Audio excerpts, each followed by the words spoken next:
રાજ્યમાં સત્તાવાર રીતે ચોમાસાની શરૂઆત થઈ ગઈ છે।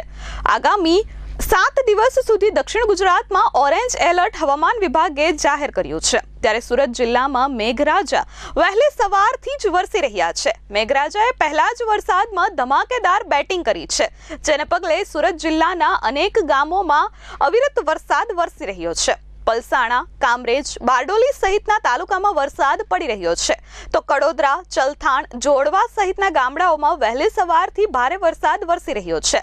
વીજળીના કડાકા ભડાકા અને ભારે પવન સાથે વરસાદ વરસતા વાતાવરણમાં ઠંડક પ્રસરી ગઈ છે। ત્યારે ખેતીલાયક વરસાદ પડતા ખેડૂતોમાં પણ ખુશીનો માહોલ જોવા મળ્યો છે। સુરત જિલ્લામાં મેઘરાજાએ ધોધમાર બેટિંગ કરતા ખેડૂતોમાં પણ ખુશીનો માહોલ જોવા મળ્યો છે। અસહ્ય ઉકળાટ બાદ વરસાદ વરસતા વાતાવરણ ઠંડુગાર બની ગયું છે। Bureau report S24 news, Surat.